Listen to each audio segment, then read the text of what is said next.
I do think I miss the time when thousands, hundreds of thousands of individuals were programming. That's sort of rather gone, and I think that's a loss, a sad loss.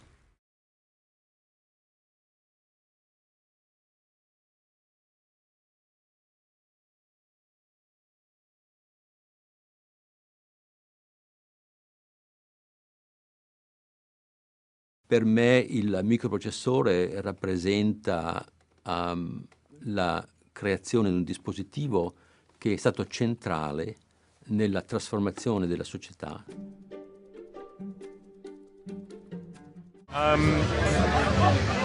Anti-Tank I wrote in 1983, and I think probably, so 1983 would have been the first attempt I had at writing something with graphics. My favourite monster in Manic Miner, I got the most compliments on the telephones.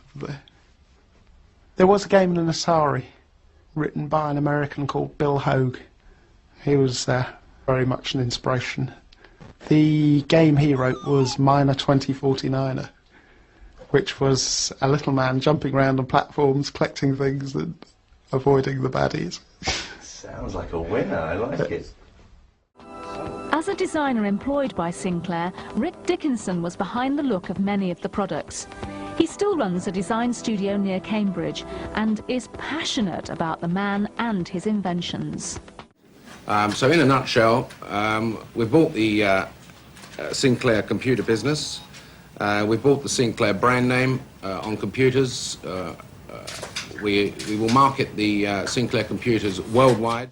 No, the first one was called Computer Space, which was an adaptation of the Space Wars that we played in the computer labs all during college. What happens? Computers are turned on 24 hours a day. My very first experience with electronic games, if you were to consider them to be video, would be at the University of Utah. At the time, there were about 5 places where there were video screens connected to computers. University of Utah happened to be one. No, I don't believe that the Japanese ever made it in the computer business. のノウハウを全部詰め込んだ、もうファミコンはこれ以上使い切れないっていうぐらいのものを作ろうというのでみんなで作りました。Hi, I must apologize to you all for being late. I was driving here at 90 miles an hour. I couldn't find a parking place, and like all the experiences you've been through this morning also.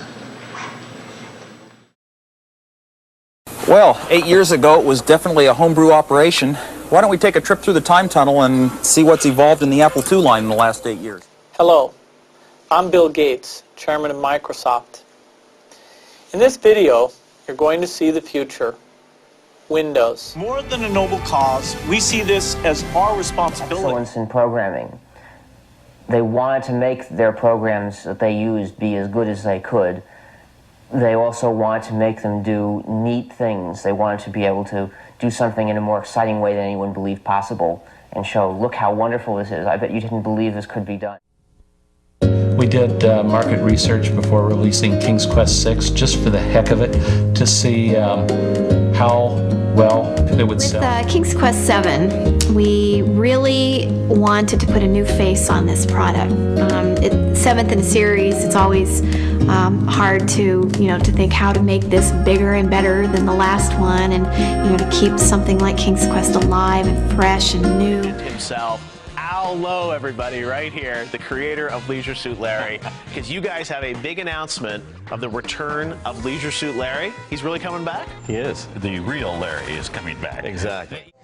Back in 1969, a couple of computer scientists here at Bell Labs started to develop some programs they needed for their own use.